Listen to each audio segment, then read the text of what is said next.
All right, so how do you put a price tag on something that's literally alive? I'm not talking about a machine or a building. I mean, think about a forest, a field of crops, or a whole herd of livestock. It's one of the trickiest, most unique challenges in finance. And today, we're going to break down the special rulebook that was built to do just that.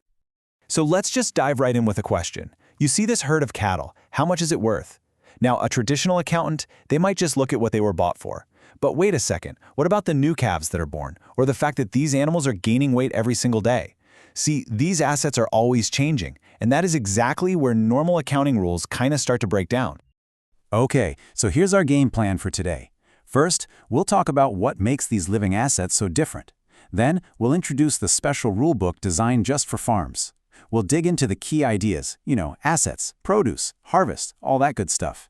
Then, we'll hit the big one, the fair value rule. We'll also cover what the rule doesn't include, and then, and this is the important part, we'll wrap up with why any of this actually matters. Right, so the heart of this whole problem has a pretty fancy name: biological transformation. Now, I know it sounds super complex, but it's really not.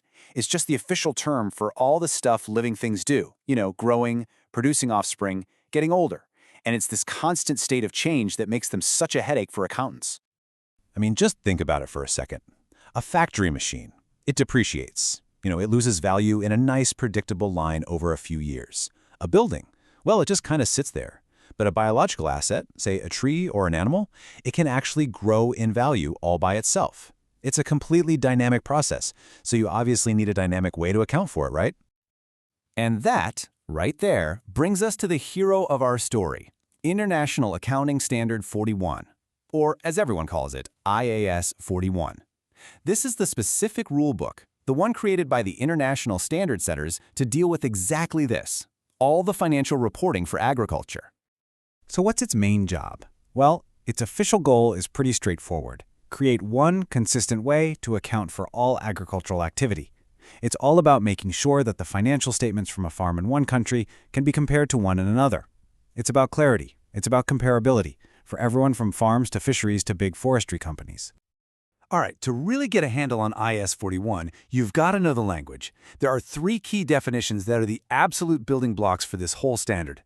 We're talking about the biological asset, agricultural produce, and the all-important moment of harvest. Okay, first up, the biological asset. This one is exactly what it sounds like. It's a living animal or a living plant. Simple as that. We're talking about the sheep out in the pasture, the trees in a timber plantation, the grapevines in a vineyard. You get the idea. It's the core living thing that's creating the value. Next, we have agricultural produce. Now, this is the stuff that comes from or grows on that biological asset. So it's the wool on the sheep's back, the milk from the cow, the grapes hanging on the vine. And here's the key thing. This is the produce before it's been harvested. It's still attached. And that leads us perfectly to our third definition, harvest. This is the big event. It's the action that separates the produce from the asset. It's the moment you shear the wool, or pick the grapes, or fell the tree. This is a super critical transition point in the whole accounting journey. And this table makes the distinction crystal clear. Look, the sheep is the biological asset. The wool on its back is the agricultural produce. But the second you turn that wool into yarn or a carpet, well, that's a different product, and it's outside the scope of IAS 41. Same thing with grapes becoming wine or trees becoming lumber. IAS 41 is only concerned with the living asset and its produce right up to that point of harvest. So think of it like a relay race. There's a crucial handoff.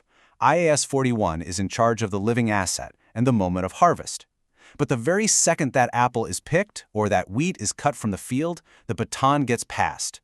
It's no longer agricultural produce, it's now inventory, and a totally different accounting standard, IAS 2, takes over from there.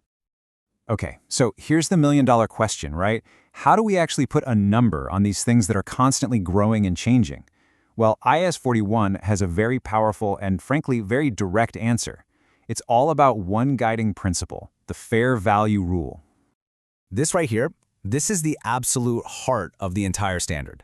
And fair value is just a fancy way of saying market price. What could you sell it for right now, today?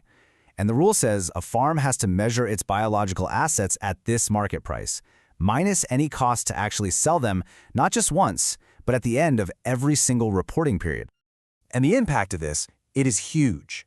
It means if a farmer's cattle gain weight, that increase in value goes straight to the profit and loss statement as a gain. You don't have to wait to sell them.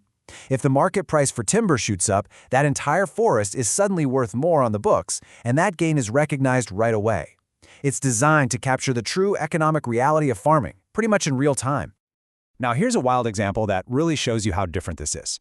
When a calf is born, a brand new biological asset is created, right?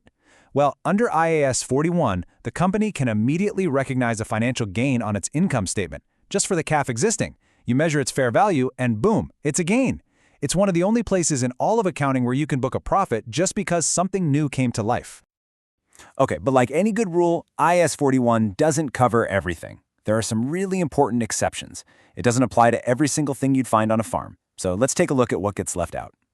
So the standard is very specific about what it doesn't apply to. For example, the land that the farm is on, that's covered by different rules. Same goes for any intangible assets, like patents or brand names. But the most interesting, and probably the most important exclusion, is something called a bearer plant.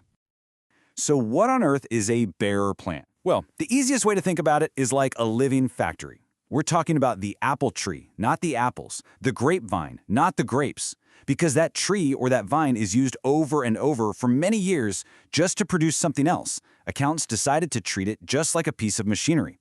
So it falls under IAS 16, the standard for property, plant, and equipment. But, and this is the cool part, the produce that's actually growing on it, the apples, the grapes, that stuff is still considered a biological asset, and it's covered by our standard, IAS 41. It's such a clever distinction. All right, we've gone through all these definitions, these rules, these exceptions. So what? Why does any of this actually matter? Well, because this is not just some boring academic exercise. This standard has a huge real-world impact on our economy. I mean, think about it. If you're a farmer trying to get a bank loan, having an accurate value for your growing crops as collateral is absolutely critical. If you're an investor trying to figure out if you should buy stock in a big agricultural company, you need to know what their assets are truly worth. And for insurers, for governments, understanding the financial health of our food supply chain is, well, it's pretty vital for everyone. When you boil it all down, what IAS 41 really does is give us a much more accurate, a much more true-to-life picture of a farm's value. Instead of being stuck looking at what something cost years ago, it reflects the reality that the most important assets in agriculture are constantly growing and changing.